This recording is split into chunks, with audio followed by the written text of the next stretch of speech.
All right, Diana, we are finished with the home inspection. Chad just wrapped everything up. He's got all his pictures downloaded into the computer, so I just wanted to loop you in, and he's just going to basically do a wrap up here, show you some pictures, and walk you through his findings. So here's Chad. Okay, so Diana, the report, it's going to be a narrative style, broken down into different sections of the house.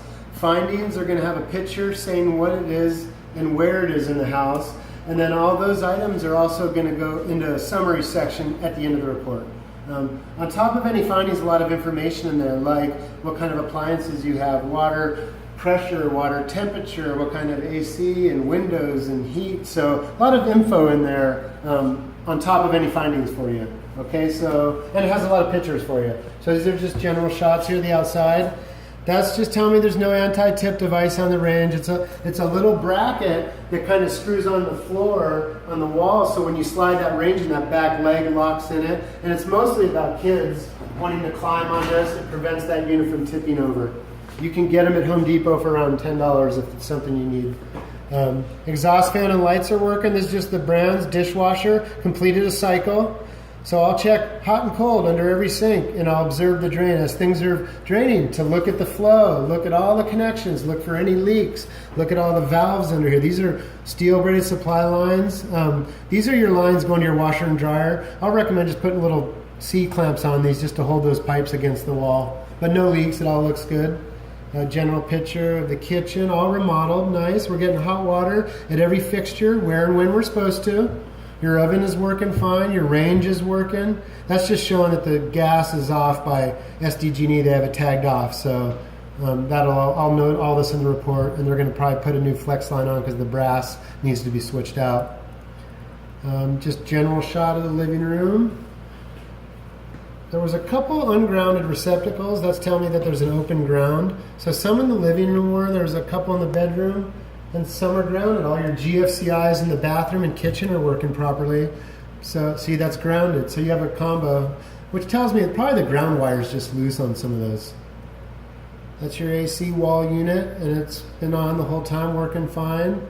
That's your wall heater. These heaters work real well. So once they get that thing going, I have one in my house, and it'll keep this place nice and warm. Your water pressure is good. You're 55, 60. We like it between 40 and 80. So you're right on the money there. That hose bib leaks out there, that handle.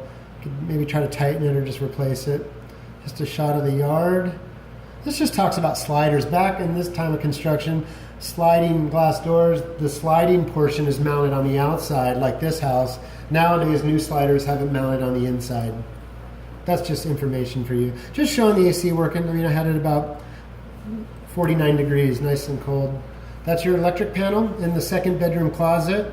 You see this kind of speckly, that's from when they sprayed and textured the wall back in the day. They used to leave these things open. Nowadays, they won't have any foreign debris in there at all. I'm not seeing signs of overheating, but they have had issues with too much stuff in there because overheating. This is just showing the brand of the panel. It's a Zensco. No scorching. All the connections on those wires look good. Everything's copper for the branch circuits that we see, for the wiring going through the house, which is what we want. 3-wire panel. Yep. Okay. Yep. And then this is I'm calling this the master bedroom. It's the front room. It's a little bigger. No smoke detectors or carbon monoxide detectors, so we'll want to get those installed. I'll recommend putting a smoke carbon in the hall and smoke detectors in each bedroom as well. That's just showing an open ground outlet. Same with that one. And then just no smoke or carbon in the hall. Second bedroom. Open, ungrounded. And then that's grounded. So grounded. We have a combo going on there. There's no screens on the. Well, there's a slider screen, but the window. Some of the screens are missing. Window. Yeah, the back bedroom window. This is your hall bathroom. Everything's nice in there. It's been remodeled. That light didn't come on. The other ones did, but that one did not. Hot and cold are working at the sink. It's draining fine. The valves are quarter-turn ball valves. Look good. The steel braided supply lines, that's looking up the other side. That sink looks in good shape. Toilet valve is good. That toilet is a little loose to the floor. We need to get that tightened down. Hot and cold are working. Both of those. This just needs to be tightened. A little leak at the shower connection there. Just tighten that up. And that's pretty much the last one. So a couple little things. The toilet for sure I think is important to get tightened down. little minor things, but overall it's a nice little unit. So I'm going to email you this report, and I'll send one to Craig by this time tomorrow. If you have any questions and you want to reach out to me, you can email me and put your number on there, and I'll call you back. Craig's very familiar with our reports, but if you have any questions at all, you can reach out to me anytime you want, okay? Very good. Awesome. Nice Bye. job, Chad. All right, so that wraps up the home inspection. Everything's looking pretty good, but we'll get that report out to you. And like Chad said, if you have any questions about anything, give me a holler.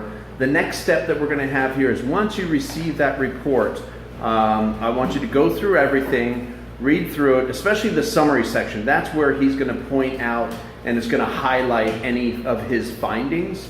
So go through that, and it'll refer you back to each individual section from the summary. It's not going to have the pictures in the summary, but the main body of the report is going to have some pictures that you can reference. Go through everything and write down anything that you think is of concern that you would like to go back to the listing agent and the seller and have them correct or repair.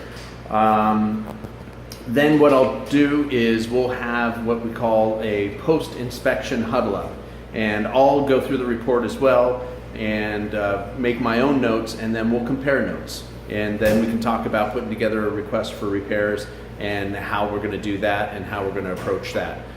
So anyhow, that pretty much wraps everything up. There was just one other thing I wanted to mention to you that I found, and Chad probably saw this as well, but there's just a little chip here in the laminate flooring in the entry, and there was just one other thing in the back bedroom here, is that in between, you can see here kind of at an angle, just the seams here, it bubbled up in just a couple spots. You can see along here as well. So what that is an indication of, sometimes people will have their bed laid out and they have a bedside table and could have spilled some water, and it gets down in between the seams between these flooring slats. Another potential issue is that if there was any excessive moisture in the backyard and it came and sort of wicked up through the cement underneath, really no way to know one way or the other. Whenever you have a home, you just want to try and keep as much water away from the foundation wall as possible. But besides that, it's as we saw and over the weekend, looks like a really good house, and you'll get the report, and then we'll have our post-inspection huddle up, and call me if you have any questions. Okay, Diana, take care. Bye.